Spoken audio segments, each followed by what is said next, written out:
pasangan dengan total suara tidak sah 10 suara.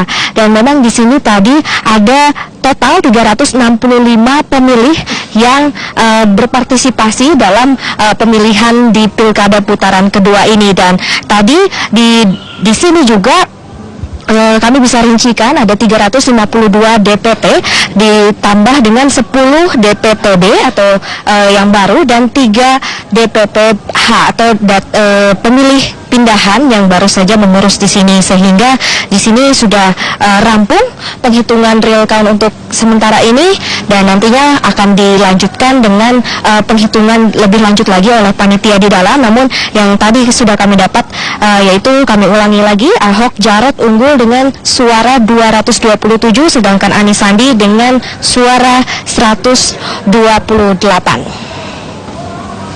Robert. Baik, terima kasih atas informasi Anda, Deborah Setiawan.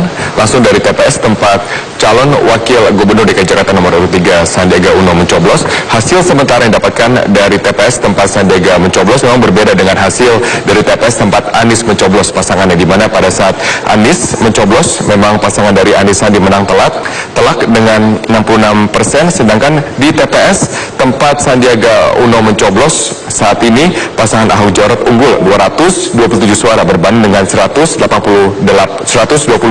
suara yang didapatkan oleh Anies Sandi.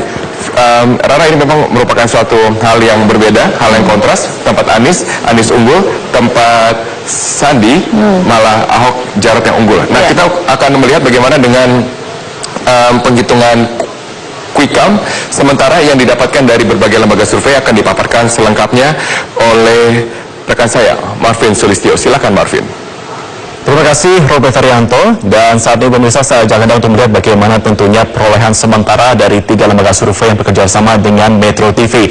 Yang pertama saya ajak Anda untuk melihat bagaimana persebarannya di 5 kota administratif di DKI Jakarta dengan survei yang kami dapatkan dari Indobarometer. Dan ini kami ajak Anda untuk melihat pertama dulu mengenai bagaimana persebarannya, dan Anda bisa saksikan di layar kaca Anda pemirsa. Yang pertama kita akan menuju terlebih dahulu menuju ke Jakarta Barat. Kita akan lihat bagaimana untuk perolehan. Kita akan mulai dengan nomor urut 2. Saya akan ikut catat juga di sini, di mana tercatat ada 45,45% untuk perolehan sementara di Jakarta Barat. Kita bergeser lagi menuju ke Jakarta Utara, di mana kita masih melihat untuk yang pertama pasangan nomor urut 2 perolehannya 44,92%. Kita bergeser lagi ke Jakarta Pusat, di mana perhitungan pun juga masih terus dilakukan karena di sini juga masih ada beberapa langkah yang dilakukan, dan di sini mendapatkan 35,37% untuk Jakarta Pusat. Dan kita bergeser lagi ke selatan, teman-teman. Kita akan melihat ke Jakarta Selatan, di mana nomor 2 mendapatkan 40,36%. Dari selatan kita bergeser ke timur, di Jakarta Timur. Kita akan melihat bagaimana perolehan sementara. Tercatat 37,21%. Nah, ini dari jika kita melihat bagaimana perolehannya. Dimana kalau saya bisa melihat di sini perolehannya sementara dari Indobarometer mencatat bahwa nomor 2 rata-rata mendapatkan angka 40 sampai dengan 37,21%. Bagaimana dengan calon nomor urut 3? Kita langsung lihat saja sama-sama seperti apa di sini. Baik. Kita mulai dulu dari Jakarta Barat, di mana nomor urut 2 mendapatkan 45,45%, nomor urut 3 mendapatkan 54,55%. Kita bergeser teman-teman ke arah utara, Jakarta Utara. Oke, Jakarta Utara nomor 3 memperoleh 55,08%. Lebih unggul dibandingkan nomor 2. Kita bergeser lagi ke Jakarta Pusat.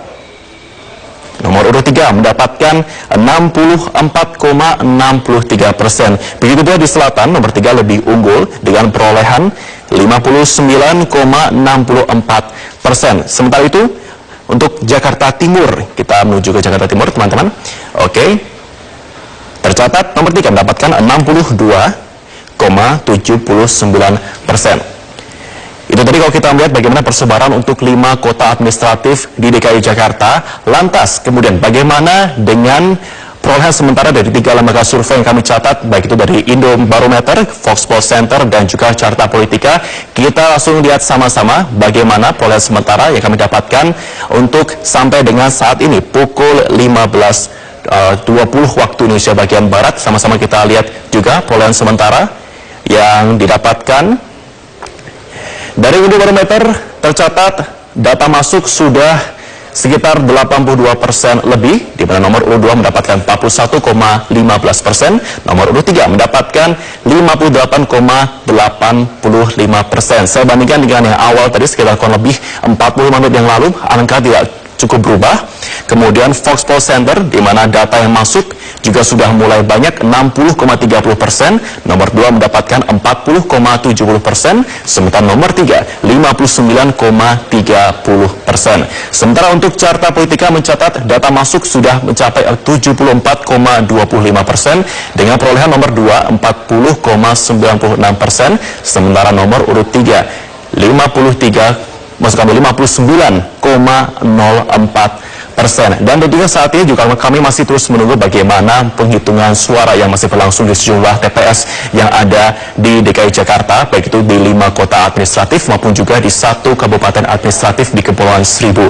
Saya kembalikan kepada rekan di studio, Robert. Baik, terima kasih atas informasi Anda, Martin Sulisto. Kita lihat secara lebih besar lagi, data baru masuk, walaupun sudah baru masuk sekitar 80%, tetapi sudah melihat gambaran jelas perbedaan-perbedaan dari suara dari kedua kandidat berdasarkan dari hasil penghitungan quick count, bahwa perbedaan mencapai 16 sampai dengan 18%. Dan juga tadi dijabarkan lebih jelas, Rara, bahwa ternyata Jakarta Utara dan juga Jakarta Barat yang ternyata menjadi basis dari pasangan Ahok Jarot juga dikalahkan. Kali ini berdasarkan Indobarometer tadi mengatakan bahwa ternyata Anies Sandi juga di sana lebih unggul dibandingkan dengan Ahok Jarot. Silakan. Ya, kita akan membahas lebih dalam mengenai hasil sementara dari quick count. Ini masing-masing lembaga survei ini suara yang masuk sudah di atas 60%. Kalau kita lihat Foxpol dulu ada suara yang masuk 60,3%. Ini polanya apakah kemudian sudah stabil, bisa dikatakan seperti itu atau bagaimana? Sebenarnya kalau di angka 70% itu fluktuasi itu tidak terlalu ya, lebih aman sebetulnya, stabil sebetulnya. Sebenarnya kalau kita ingin katakan mau deklarasi pun sebetulnya sudah bisa di angka 70%. Nah, cuma kan tetap yang harus dikhawatirkan, kecuali ada kantong-kantong suara basis-basis mereka, misalnya basis petahana maupun basis Bapak Anies, itu masuk mana yang lebih banyak. Nah kan ini kita melihat data yang masuk dari Foxpol Center itu sudah 74,4%. Nah ini untuk sementara Bapak Ahok itu dan Bapak Jarot 41,15%, kemudian Bapak Anies 58,85%. Nah kalau kita lihat regional DKI-nya, Jakartanya, di Jakarta Barat itu sudah Bapak Jarot 52,47, jadi di sini masih unggul Bapak Ahok di Jakarta Barat. Ya. Kemudian di Jakarta Utara Bapak Anies yang unggul 84 data masuk, 42 Bapak Ahok, kemudian 57 Bapak Anies. Nah, kalau kita lihat di Jakarta Pusat itu data masuk sudah 55%, Bapak Ahok 35, Bapak Anies 64. Jakarta Selatan unggul Anies 66, ini yang paling unggul di Jakarta Selatan 66%, dan Bapak Ahoknya 33%. Terakhir di Jakarta Timur Bapak Anies juga unggul 63 dengan 36. Nah ini data yang kita sebaran data basis-basis kantong-kantong masing-masing. Baik, dari Indobarometer sendiri Mas Kodari bahkan sudah suara masuk 80% seperti itu, 82 tepatnya. Bagaimana? Ya 84%, ya terakhir 84% saya lihat langsung dari website, dari data center kita, jadi posisinya ya 4159 atau 4258 lah kira-kira begitu. Dan kalau kita, sudah kemudian tidak bisa. Saya kira polanya sudah stabil. Jadi untuk Pilkada DKI kali ini kita melihat dari awal kita bisa melihat sebuah ritme yang cukup konsisten lah, bahwa yang unggul itu adalah paslon nomor 3. Baru kemudian paslon nomor 2.